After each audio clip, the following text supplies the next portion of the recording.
co-founder, not CEO. Understood.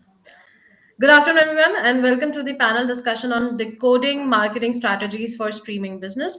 We would like to begin by thanking you all for being part of fifth edition of Pixel Digital Entertainment reaching a new peak. We would also like to thank our title partner Woot, Platinum partner Amazon Prime Video, CX partner Zendesk, content delivery partner Limelight Networks, Gold partners Lionsgate and Shimaru Entertainment.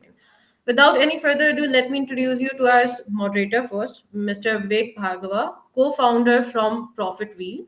And now let me invite our panelists for the session. Mr. Arjun Mohan, CEO from UpGrad, Mr. Ritesh Kanani, Head of Brand Marketing from My 11 Circle, Mr. Advit Sahdev, Vice President Marketing from CoinDCX, and Mr. Rohit Raj, producer from Tindora. I would request all the participants to keep posting their question in the chat box, and the panel will address few selected questions by the end of the session. Over to you, Mr. Bhargava. Thanks, Shivani. So this is a very interesting topic. Overall, what I would like to do is first invite all the panelists to just give a sort of a 1-2 minute view on the topic. I'll start with you, Advit, your take on the topic, and then we can go into a Q&A mode thereafter. All of us have given our take on the topic. Sure. My take on the topic, streaming, today has become so vast, right? I mean, we did not imagine streaming can be so vast in terms of the scale, in terms of type of content, in terms of the audience it is able to reach, in terms of platforms. And today it's very difficult, not just for a consumer, but for a brand, for a marketer, to create a very large space, right? When it comes to streaming. Now, we have seen certain applications in terms of whether it is gaming, whether it is live sports streaming and so on, but there is still a lot to be done. Definitely a lot more to be seen in this space, in the streaming space. It's very fascinating from a marketer's perspective because there's so much new happening. And when I say streaming, it's not just the streaming that's there today, but the things that will come in with Meta and with virtual worlds. That is really going to define the future of how digital will be shaped, how we all will live our lives, and look forward to a great discussion here. Yeah. So I fully agree, Advait. I think there are going to be thousands of more locations and virtual worlds that will be streaming constantly. And I just got a quest to last week, and just imagine the streaming that happens where a person is visiting the Eiffel Tower in a way, sort of in a drone, and is being streamed, and we can watch it and entertain ourselves and visit new places. So fully agree. Over to you, Rohit. Would love to have your take on the topic. Sorry, you're on mute, Rohit.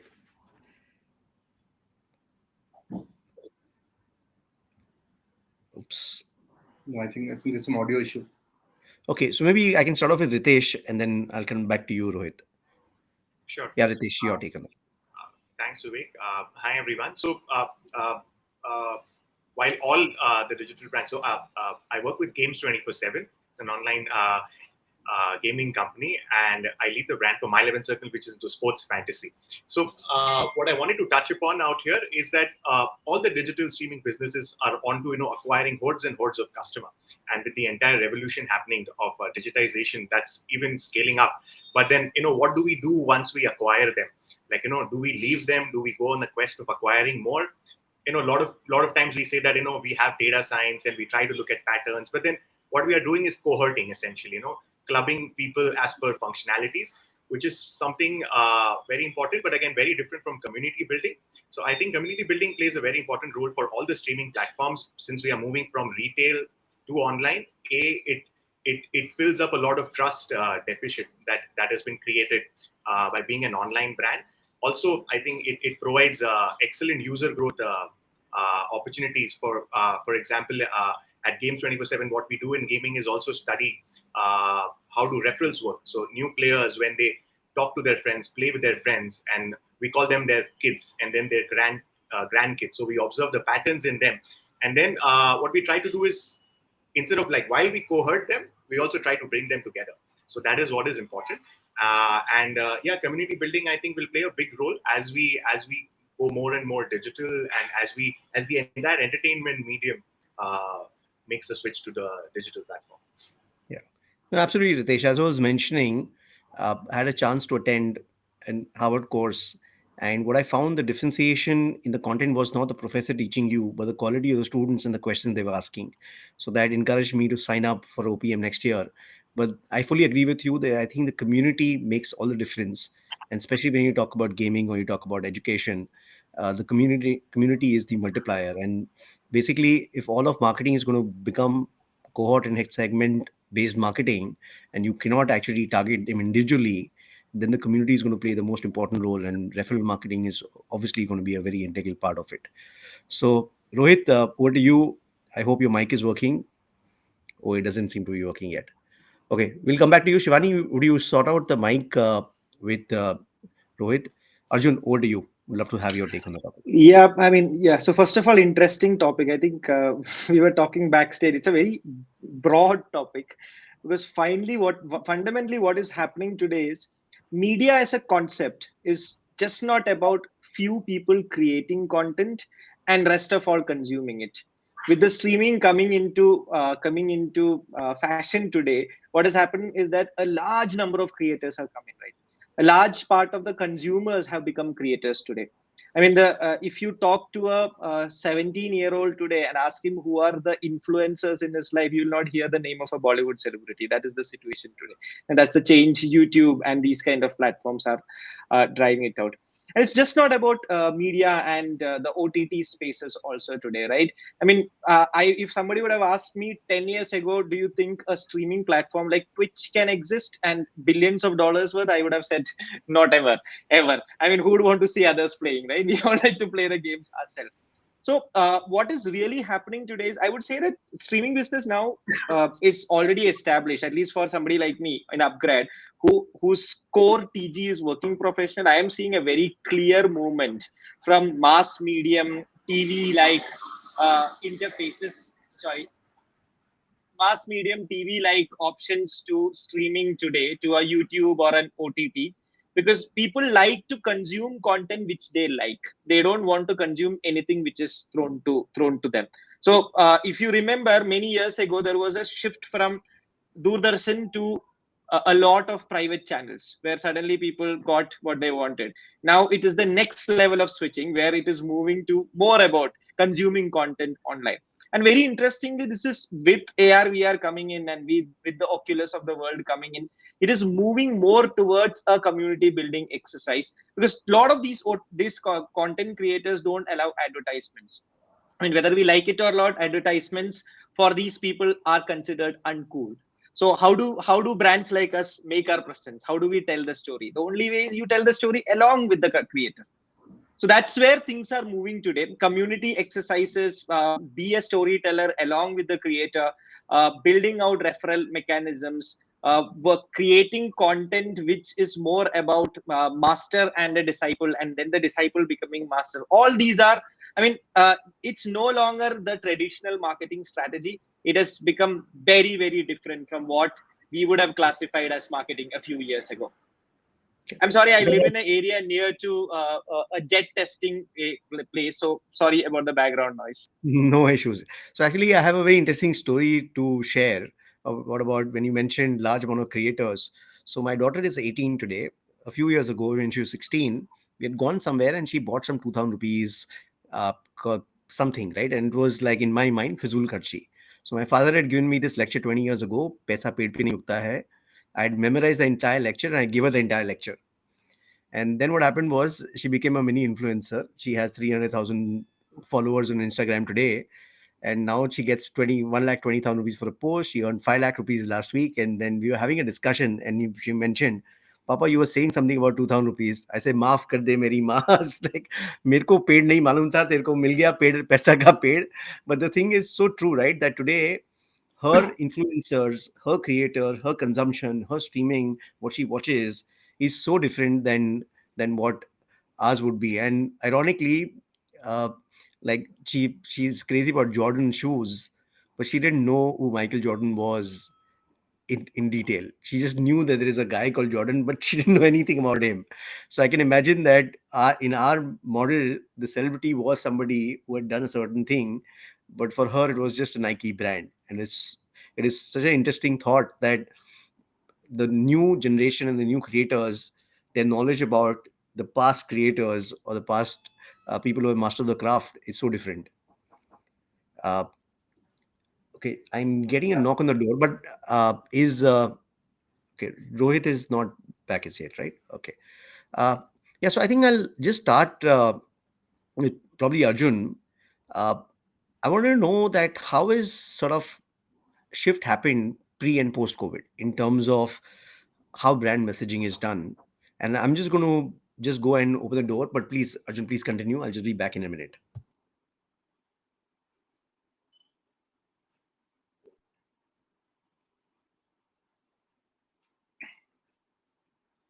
I think Arjun's facing connectivity issues. Uh, so apologies to the audience. We'll just wait for 1 minute. Uh, so Vivek, looks like Arjun's facing connectivity issues. Okay. He's yeah. Sure. So then maybe I can start with you, Ritesh. I think you did mention about community building, but if you have to think of how does one build a community and what kind of consumer insights do you need to start building a community, retain it, grow it, would love to have some thoughts from you on how this is done. Sure, sure. So, I think what matters in building a good community is the approach. Like whether you are trying to build it outside in, for example, like trying to connect customers out of functionality so that they can, be connected just because they are on your platform, or something which is inside out, which is where you identify what is the, what is the core passion, or probably what is that insecurity that brings them together. Like what is that, and in a way try to bring them together while you also functionally classify them. Try to bring them together with content where they can associate with each other. Like for example, I can say like core passion. Like if you look at something like only like if you don't look at streaming and if you look at some like something like traveling, which goes with everyone, right? A biker community which is wholly passionate about driving together comes together because of their core passion. At the same time, there's a community of solo travelers and especially women solo travelers, and they come together because of that entire thing that we can do that, and let's make things safe enough to go about it. So that brings them together. So you need to find what is the core of your community while you also classify them into different cohorts and different functions and build it. My suggestion would be to build it inside out rather than trying to push them towards each other. Yeah. I think Arjun, just mute yourself. I think there is some background noise coming in. So I Yeah. think I Can agree you with you. can you Yeah, sorry. sorry, I got logged out due to some reason. Can you see me? Because I can't see my screen on it. Sorry about Okay. that. We can see Yeah, you. sure. Your voice is slightly patchy, but we can hear you also. Sure, sure. Okay. So, Arjun, I think one of the things that we wanted to discuss with you was that from an upgrad strategy point of view, pre-COVID and post-COVID, has then been a shift in the way brand messaging is done for you guys? Yeah, so this has been a question we have been pondering on off and on as and when the circumstances changes. So one decision we took as a brand when this whole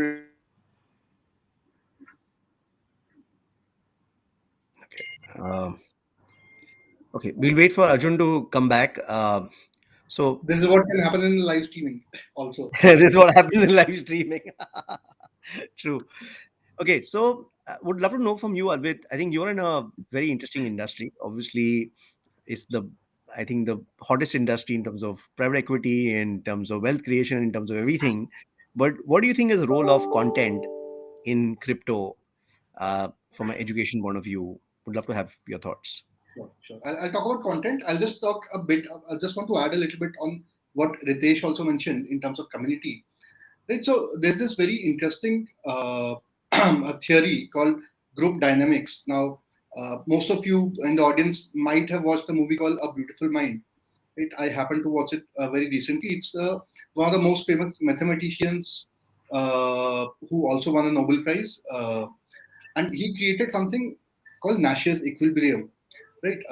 It's on group dynamics, which is also applicable for communities and which is also applicable for a lot of other things where a lot of people interact. Very simple fundamental proved by maths. It says that a group is a winner, a group wins only if every individual's interest is taken care of and of the group also. Right? So it's he invented the second part, which is and of the group also, which means that whenever a community has to exist, it has to make sure that everyone in the group is a winner, everyone in the group is supported, everyone in the group gets a lot of value add from that particular group or community. Right? I think that is the basic fundamental of any group, any community, and whether it is online, whether it is offline, whether it is in streaming, whether it is on crypto and anywhere, that is what drives any community. Now, coming back to crypto, in terms of crypto, there is a lot going on at this moment. Right, at this moment, there is people want to invest. People are, there's a lot of news going on in terms of what speculations. There are regulations knocking the door. So many things happening, right? So, if you think from a normal consumer, a normal Indian, there's so much of information. There's so much of confusion going on. Is this legal? Is this something where I should put in money? Will I be punished for doing that? Will I be rewarded for doing that? All of that, right? So, education is a huge, huge, huge initiative where any crypto brand has to invest, and we are also investing very heavily over there. We have our own brand called DCX Learn, where courses are there, but we are planning to make sure that there are hundreds and thousands of courses around fundamentals, around tech analysis, around learning the basics of crypto.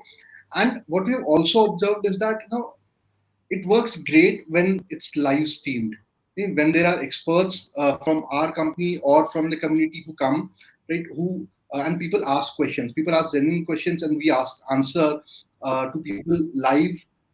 That has the maximum traction. That builds trust like anything. So courses is great, but live streaming has been a game changer, and it will continue to be a game changer when it comes to building trust in any new category. Oh, very interesting thought. So one of the thoughts that I wanted to like just leave you with is that what we've seen in education is when a brand tries to educate, there is always this sort of bias, and Yes. consumers feel that there is an agenda behind it. So I was just wondering, even like we were talking about celebrity school, should we create a blockchain crypto course on a neutral platform? Because the reason I created content out there was that if somebody says I'm great, that's better than me trying to say I'm great. So overall, so I think we will talk after this session then how we Actually, can we create. started that initiative. We have actually tied up with a couple of large brands. Hmm. Those courses will be out in late December or early Jan. Oh, awesome. That's a great idea. Yeah. So over to you, Arjun. I hope your camera and voice is Yeah, working this time. yeah, So yeah, please, yeah. Something wrong here. Yeah, yeah. I'll So probably answer the question which I was trying to answer, or yeah. So I'll just yeah. repeat the question because just for the audience that how is brand messaging changed pre and post from a strategy point of view for your upgrade? Sure. So when the whole pandemic started and the lockdown happened, we decided, we took a conscious decision that we'll continue to invest in marketing. There were quite a few people who were not sure. A lot of companies decided to go slow on marketing, but we decided opposite. The reason was that we felt that our consumer or our customer, the learner who comes in and takes our course, we felt that the person will need help. Nobody knows what is going to happen in the future. The skill sets which will be required after the pandemic is off may be different. The skill set which is required to survive the pandemic may be different. And hence we decided that we will be there to handhold them, to help them come into this digital economy, which is what was happening. And hence the messaging and the marketing was never slowed down. So there was also a point where we started going out and telling them that if you are coming to UpGrad, we are going to help you out with सिर्फ नाम की नहीं काम की degree. So fundamentally, we were telling them that see, there is something at the end of it, right? You have always Indians say "काम की चीज है कि नहीं." So, yeah, there's some value to it, and also there's a job possibly indirectly at it. Okay, we don't sell jobs the way we were discussing, but there was an implicit assumption that this is what will happen to you. So through the pandemic, we took the opportunity really well, in my opinion, and we built this brand. So in last 18 months, we saw our our awareness, the TAM, I mean, the top of the mind awareness go through the roof. Now, at least most of the people in working professional space know there is something called as UpGrad, which does some working professional learning courses. So by the end of pandemic, we saw a clear change in the audience. The audience were now more confident. The audience were now thinking about going back to work, so on and so forth. So from awareness stage of marketing, we have finally moved into a consideration stage of marketing, where now our campaigns are more about why upgrade and what is the value proposition. And very clearly, we are saying that, see, we know that you are used to doing offline. We know that there are a lot of positives to offline. But do you know that there are a lot of positives to online also? And now is the right time to talk about it because you just came out of doing all the things online, and you know that there are certain things which can be done online well. So this has been the metamorphosis. I would see it as a natural process of brand building, wherein we start with awareness and then consideration and then probably go deep, go mass, and then finally go local. That's how I generally see things. So we are in stage 2 of brand building, in my opinion. Okay. And I think from my point of view, I think the biggest awareness I came to know about UpGrad is when Ronnie sponsored a table tennis team in the Ultimate Table Tennis League, because I own a team. So it was 17 days of watching UpGrad every day. So Yeah, so that's many ways of absolutely doing it, right? absolutely. Like, I think sports is one area where I think this whole sports culture is now becoming big. So today, a little bit Yeah. of a plug, but the top 100, we've never had so many top 100 table tennis players in the world from India. So some of these sports and this whole league system of IPL is really becoming exciting, and I'm really happy that UpGrad is supporting table tennis in that way. So over to you, Ritesh. We spoke about like communities, but I think this whole data science and uh, understanding the cohorts more effectively. How does one use data science for building community? And I think that question is then valid for even Arjun and Advit, that how is data science playing a role in our businesses? So starting with you, Ritesh, what is your thoughts on it? Sure. Uh, so, like I said, I mean, your user base can be, qualified into various different ways in terms of what kind of handsets they use or what kind of geography they come from, and so on and so forth. But I think one of the important things that we can figure out in terms of uh, finding out how do these guys, and this is difficult. I mean, I know that data science, even at its stage, is right now growing. It's at a nascent stage, so we need to find out a way to do this. But then, because we are all talking about online businesses, we need to somehow also find opportunities where our communities interact in the real spaces, or probably enjoy the moment. So for us, like, sports is really important. So probably when India is playing, all the players are really excited, or probably a big tournament like IPL is happening. So that's when, if you can find out how can people really enjoy in the real space, like, it's really surprising. For example, in what we do out here, apart from having a chat function on an app or probably interactability, people have their own WhatsApp groups and they connect, right? So if you can find out those cohorts which are very strongly connected, and then probably the way you club your offerings can also change. It can be much more what do you say, targeted towards affinity based communities, like yeah, something of that sort. But I think data science will have to find a way much beyond functional ways to also find out how do these guys interact in real world spaces, and that's where there are opportunities to make your brand rub, or that trust, even more stronger with these communities. So in fact, Ritesh, what you said is music to my ears, because that's what ProfitWheel is building. So basically, what we do is a little bit of a plug. We ingest first-party data of brands, and then basically tell them what cohorts and segments the consumers' psychographics are. So we pull in data from Instagram, Facebook, YouTube, DV360, etc.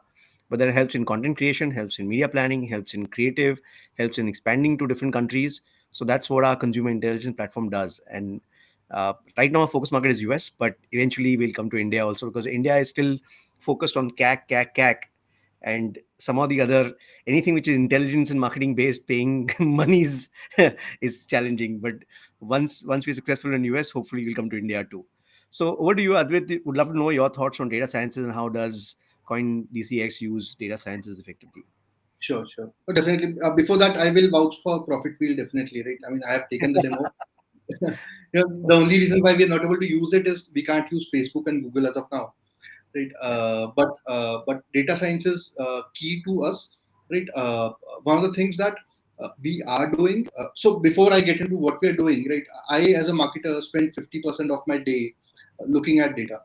Right now, I wouldn't have done that 5 years back. I wouldn't have done that maybe 2 years or 3 years back also. Right? That is what I do every day. I look at each and every data point in terms of user journey, in terms of sources, in terms of why a particular spike happened in an hour, right? Why a particular dip happened in an hour, right? So think of us as marketing traders, right? I mean, when you look at traders, they look at charts day in and day out, and that is what we are also doing over here.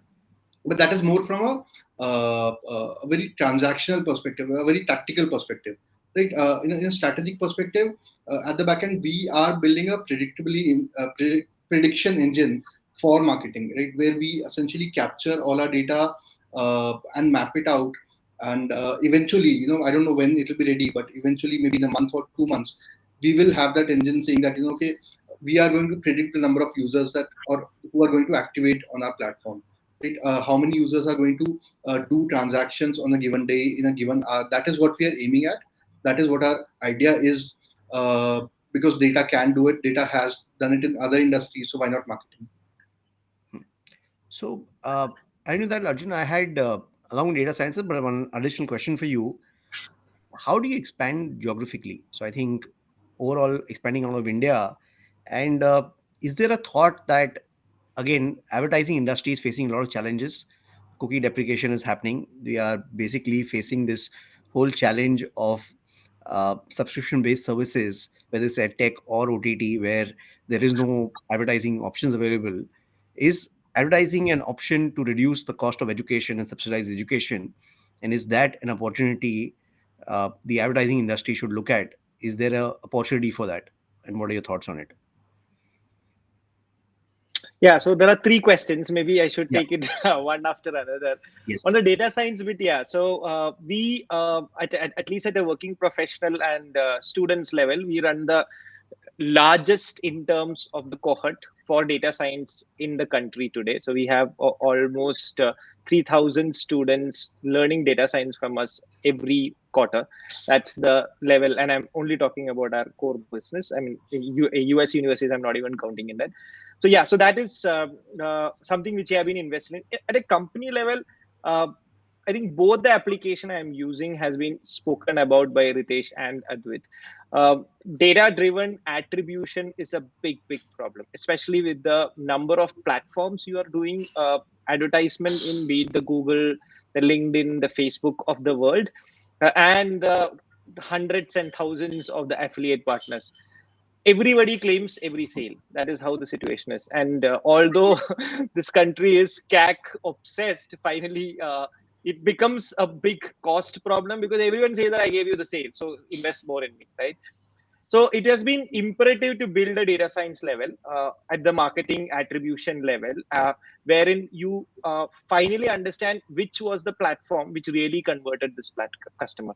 So we have developed an in-house model which follows a weighted arithmetic mechanism based on the historical nature or cohorts and where they have come in from.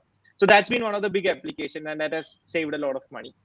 Then of course is the sales predictability part of it, which is the right customer. Once the customer comes in as a lead, what's the right pitch to be done, historically mine, and understand what is that, what were those points which really helped in conversion, and how do you segment it, and try to then bring in that predictability, saying that if I have been doing so many calls and so many counseling, so many application submits, so what will be the sale coming tomorrow, day after, and then based on that ensure that the inputs are there. So quite a few applications, and I think in today's world, if you are a digital first company, you can't survive without having a very good footing in data science. I mean, you can survive, but you'll spend a lot of money, is what my sense is.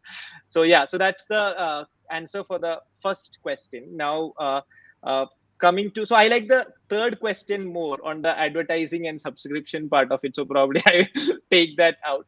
See, subscription as a business is a reality, and we should understand that that is going to be there, and there will be people who will pick it up because they don't want to see ads. But we should also not forget that half of the people who come in and watch Super Bowl watches it for the ads. So it's not that ads are a bad thing. It is just that the way we do it. In the subscription based business also, I don't think brands can exist without talking to customers who like subscription. So the way we have been looking at this entire thing is, how do we tell stories alongside the content, and then reach the customer. Now, I mean, your question of whether I mean, advertisement can be figured out as a way to subsidize education. I mean, that's an interesting thought. I've never really thought about it honestly, but yeah. So if I mean, yeah, I mean, I will have to think about it, Vivek. Maybe we should talk about this offline. It's an interesting idea. I should see how I can leverage this out. You don't really call it an ad. You can say this is education, and hence you listen to this. Yeah, actually, and the thing you see, the way I look at it is right that the first party data is the holy grail for most brands, right? So now the Yeah. thing is that this first party data, there's so many complementary things because sometimes what happens is for a person to get a job or to get educated, he needs an overall development, like, and it can be like, let's say put it this way, we talked about celebrity school, right? So you're learning at one Hmm. level data sciences, but the other level you're Hmm. learning sales.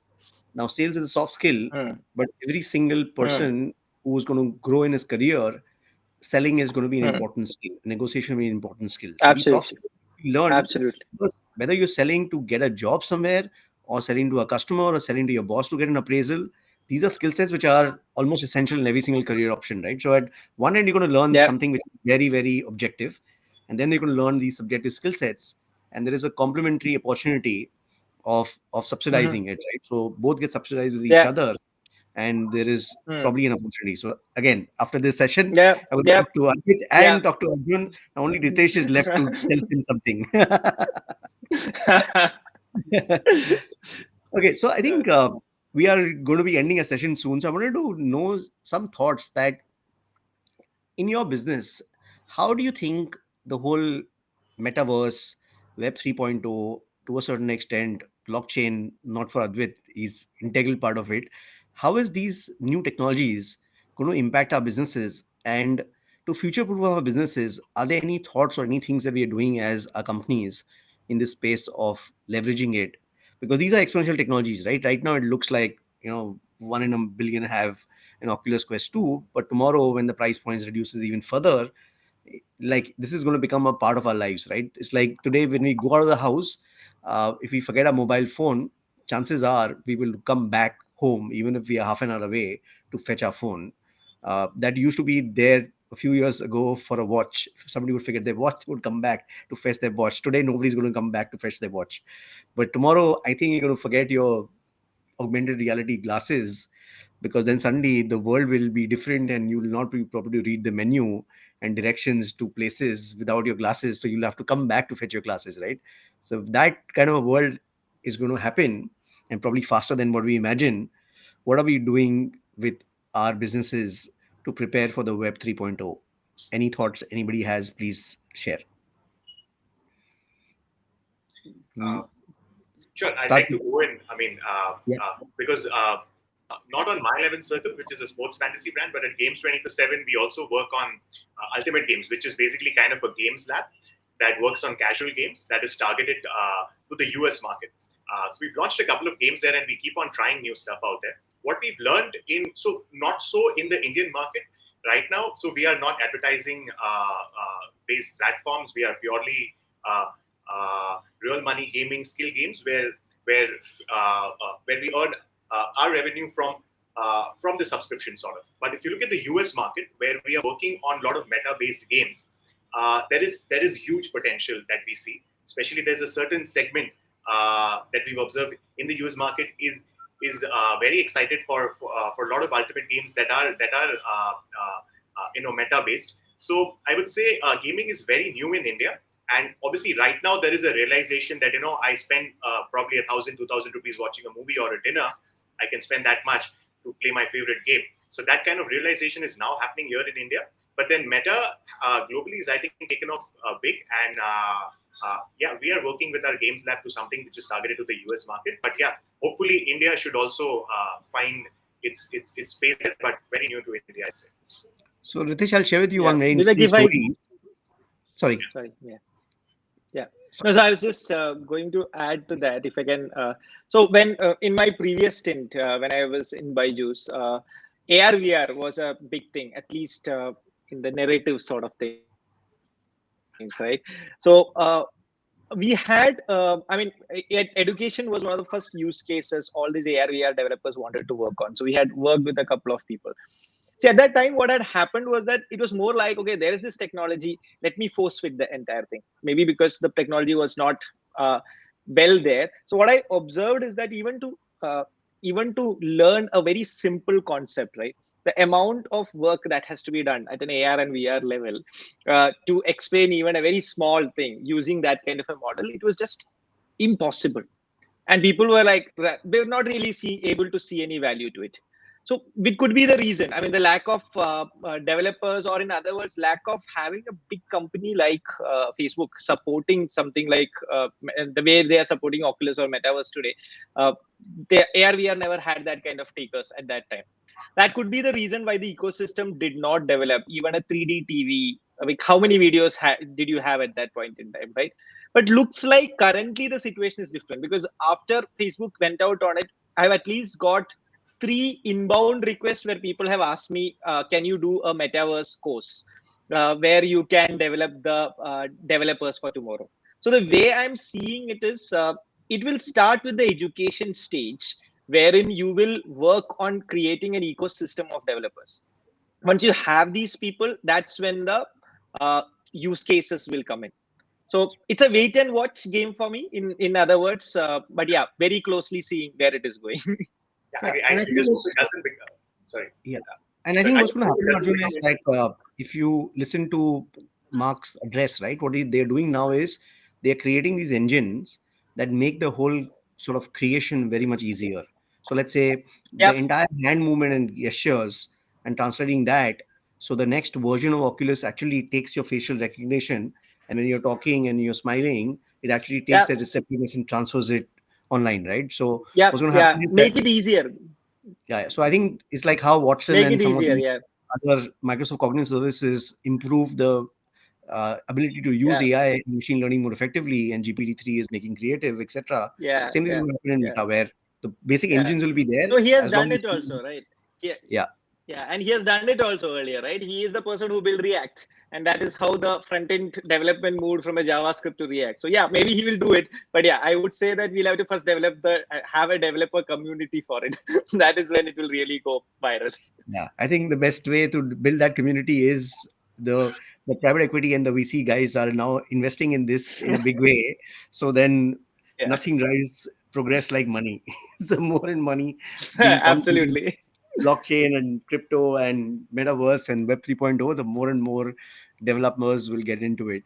So with your views on this whole web 3.0 and this concept of users owning the network, and whether it's driven by blockchain or crypto, what are your thoughts on it, and are you guys thinking about how do you become the default platform? But in a way, having a platform, it's it's different from uh, a Bitcoin not being a company, right? So the Web 3.0, true Web 3.0, there is no company.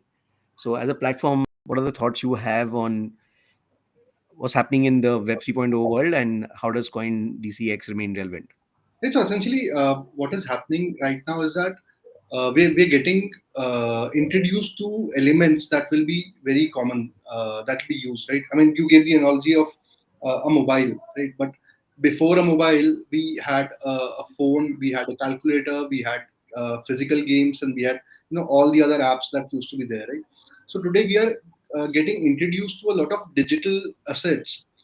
Crypto is one, right? Which is also being used as a token, as a currency inside these ecosystems, right? Many of these ecosystems. That is one. Second, the one that is taking on the world right now is NFT, right? Now, to all of us, NFT might seem like a fad, but this is at a very, very introductory stage as of now, right? What is happening is that people are purchasing NFT only as a collectible today, right? So you can buy an NFT and be proud, say proudly that okay, I have this NFT of say for example, couple lives autograph or anyone's autograph and so on and so forth. But collectible is one use case. There are hundreds of use cases, and also the most important use case will be in Meta.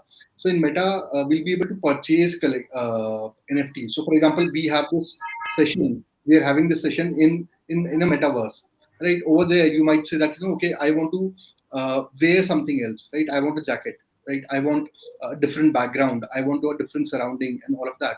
Those will be NFTs, right? And those will be NFTs which you can probably purchase or even rent. Right? So renting is another use case which will come for NFTs. So that is how Web 3.0 is developed. There will be many more elements which I am also not privy to as of now. But once we slowly get used to these elements, then Meta will have these elements over there. Coming to decentralization, essentially over there, it is great, right? What happens is that today, if you want to make a transaction, you can do it without a bank being in between, without other parties being in between. So your transaction costs reduce a lot. So every token, every coin has a different use case. There are use cases which are there for speed. There are use cases which enable you to transact within a few seconds instead of waiting for a few days. So that helps a lot. Of course, there are risks in terms of privacy, and once you lose something, you cannot recover it. But those will get solved over a matter of time. So what we are doing, we are focused on crypto as a we are focused on exchange, right? We are as of now we want to focus on being the exchange where people can come, they can purchase crypto, they can sell crypto, and we are also going global next year. So that we can enable this. That is the focus as of now. As of now, there's no focus on NFTs or Meta. It might come in the future, but not as of now. Cool. And I think one book you recommended that for the audience would be useful is Token Economics. Yes. So whichever people can read this book, they'll give them an idea of how to operate in this decentralized world. And I see Shivani, so I think we're going to get booted out any moment. So on that note, I would like to thank all the panelists, Arjun, Advit, Ritesh, and Rohit. Unfortunately, he had some connectivity issues, but thanks a lot, guys. It was an awesome conversation. Appreciate your time. Pleasure. Thank you. Thank you. Thank So you much. so much, Mr. Bhargava, and all our panelists for joining us today and for such an engaging discussion. Another thanks goes out to all our attendees who are here with us today. Thank you so much. We are signing off, and please stay tuned and stay safe. Okay, my friends. Bye bye. Bye bye.